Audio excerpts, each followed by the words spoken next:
এই ভিডিও প্রেজেন্টেশনের মধ্যে দিয়ে আমি টেড হিউজসের লেখা দ্য থট ফক্স কবিতাটি নিয়ে আলোচনা করব। দ্য থট ফক্স কবিতাটি কবির নিজের মতেই তার প্রথম অ্যানিম্যাল পোয়েম। যাই হোক, সরাসরি চলে যাচ্ছি কবিতার টেক্সট এর বিশ্লেষণে। কবিতাটি শুরু হচ্ছে এইভাবে: I imagine this midnight moments forest. তাহলে কবি বলছেন, তিনি কল্পনা করছেন দিস মিডনাইট, এই মধ্যরাত্রিকে, মোমেন্টস, মুহূর্তের জন্য, ফরেস্ট, জঙ্গল হিসাবে। তাহলে একটা নির্দিষ্ট মধ্যরাত্রির কথা কবি কল্পনা করছেন, যে মধ্যরাত্রিতে তিনি বাস্তবে তার নিজের ঘরে বসে আছেন, কিন্তু তিনি কল্পনা করছেন তিনি যেন এই মুহূর্তেই একটা জঙ্গলের মধ্যে বসে আছেন। অর্থাৎ যদি তিনি নিজের রুমের মধ্যে থাকেন, নিজের ঘরের মধ্যে থাকেন, তার আশেপাশে কি হবে, আরো বিভিন্ন মানুষজনের বাড়ি থাকবে। তিনি তা ভাবছেন না, তিনি ভাবছেন তিনি যেখানে বসে আছেন তার আশেপাশে জঙ্গল রয়েছে। তাহলে he is actually in a room surrounding which there is a forest. তাহলে তিনি একটা ঘরের মধ্যে রয়েছেন যার চারিদিকে একটা বন বা জঙ্গল রয়েছে, তিনি যেটা ইমাজিন, কল্পনা করছেন। সামথিং এলস ইজ অ্যালাইভ, তিনি কি বলছেন, কোনো কিছু একটা জীবিত আছে। তাহলে কবি কি যদি বলতেন সামওয়ান এলস, তাহলে আমরা ধরতাম কোনো একজন মানুষ জীবিত আছে। কবি কি বলছেন সামথিং এলস, তাহলে কবি কোনো অ্যানিম্যালকে মিন করছেন। তাহলে কোনো একজন, রাদার কোনো একটা জন্তু জীবিত আছে। এখানে অ্যালাইভ মানে আমরা ধরে নিতে পারি অ্যাওয়েক, জেগে আছে, যেহেতু মধ্যরাত্রি সিচুয়েশন। তাহলে কবি বলছেন আমি এখন জেগে আছি মধ্যরাত্রি, এবং একটা জন্তু জীবিত আছে, রাদার জেগে আছে, যেহেতু অ্যালাইভ মানে হচ্ছে অ্যাওয়েক। তাহলে where that animal is, that is the question. তাহলে সেই অ্যানিম্যালটা কোথায় আছে? কবি বলছেন beside the clocks loneliness and this blank page where my fingers move. সেই অ্যানিম্যালটা কোথায় আছে? এই ঘড়িটার লোনলিনেস এবং ব্ল্যাঙ্ক পেজের পাশে। প্রশ্ন হচ্ছে ঘড়িটা কোথায় আছে? ঘড়িটা কবির রুমের মধ্যে আছে। আর এই ব্ল্যাঙ্ক পেজের কথা বলছেন, একটা পেজ, যে পেজটা ব্ল্যাঙ্ক, অর্থাৎ যার উপর কিছু লেখা নেই। এগুলো, এটাও কোথায় আছে? কবির রুমের মধ্যেই আছে, রাদার কবির সামনেই রয়েছে, এগুলোর পাশে রয়েছে। তাহলে যেহেতু ক্লক এবং ব্ল্যাঙ্ক পেজ কবির রুমের মধ্যে রয়েছে, তাহলে ওই যে সামথিং বলে যে অ্যানিম্যালটাকে কবি ডিনোট করলেন, সেই অ্যানিম্যালটা কোথায় রয়েছে? এই কবির রুমের চারপাশে, কবির রুমের পাশে রয়েছে। তাহলে কবির রুমের চারপাশে কি রয়েছে? একটা ফরেস্ট রয়েছে। তাহলে সেই অ্যানিম্যালটা কোথায় আছে? ফরেস্টে আছে। এবার চলে যাই ফার্স্ট অ্যান্সার, শেষ দু লাইনের একটু ইন্ট্রিকেট জায়গাগুলোতে। কি বলছে? বিসাইড দ্য ক্লকস লোনলিনেস, ঘড়ির একাকিত্বে। তাহলে ঘড়িটাকে সঙ্গে পোয়েট একাকিত্ব বা লোনলিনেসকে অ্যাড করেছে। এবার আমাদের মনে প্রশ্ন জাগবে যে ঘড়ি, ক্লক, সে তো ইনঅ্যানিমেট, জড় বস্তু, তার মধ্যে লোনলিনেস কবি কোথায় পেলেন? একাকী আমরা তাকেই বলতে পারি যদি সে লিভিং হয়। এইবার আমাদেরকে কিন্তু কল্পনা করতে হবে যে একটা ঘড়ি কি করছে। ঘড়ি সবসময় টিকটিক করে একটা শব্দ করছে। এই টিকটিক শব্দটা আমি কোথা থেকে পেলাম?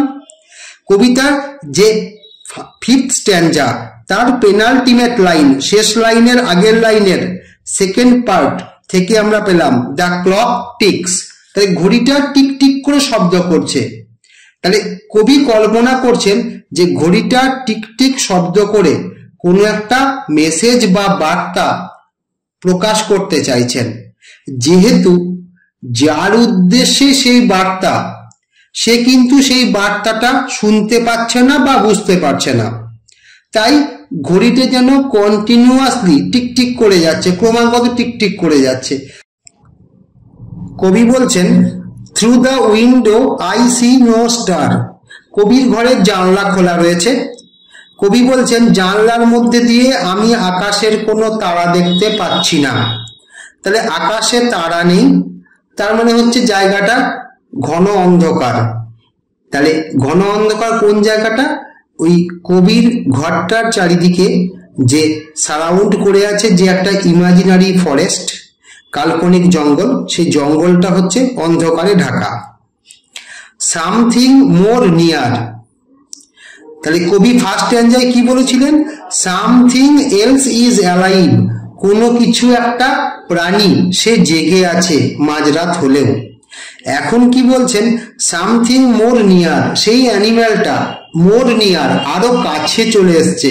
তাহলে the distance between the poet and that animal has become shorter, সেই দূরত্বটা আরো কমে এসছে। দো ডিপার উইদিন ডার্কনেস। তাহলে যদিও চারিদিকে অন্ধকার, আকাশে তারা নেই, ডিপার উইদিন ডার্কনেস, তাহলে উইদিন ডিপার ডার্কনেস, তাহলে ডিপার ডার্কনেস কোথায় রয়েছে? তাহলে কবির রুমে তো অবশ্যই আলো জ্বলছে। তাহলে সেই আলোর কিছুটা অংশ কবির রুমের আশেপাশে ছড়িয়ে পড়েছে, কবির ঘরটার আশেপাশে ছড়িয়ে পড়েছে যে জঙ্গলটা রয়েছে। তাহলে কবির ঘর থেকে যতটা দূরে যাওয়া যাবে, যত জঙ্গলের মধ্যে যাওয়া যাবে, তত অন্ধকারটা ঘনীভূত হবে, তত অন্ধকারটা ডেন্স হবে, তত অন্ধকারটা ডিপ হবে।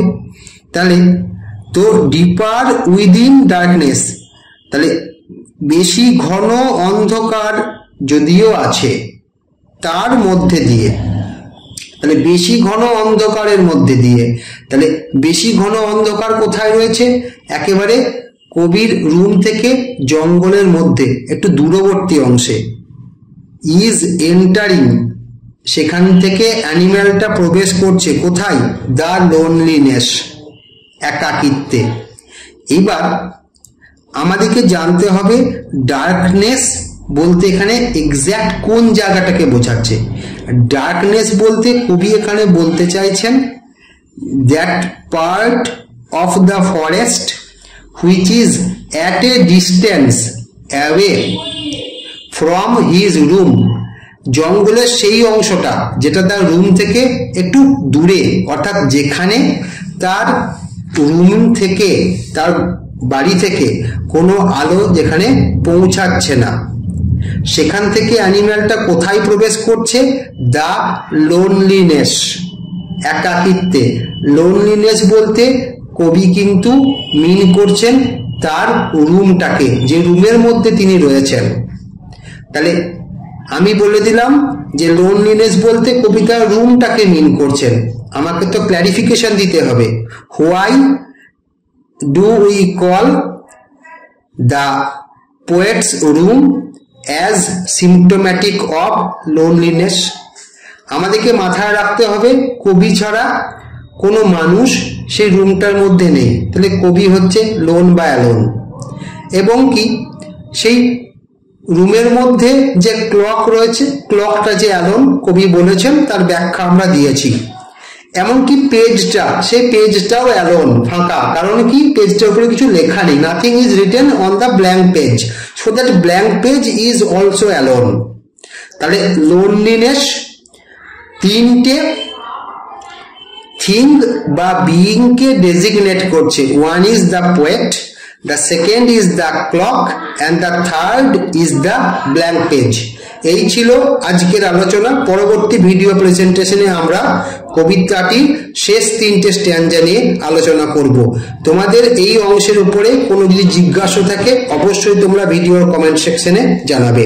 সকলকে ধন্যবাদ।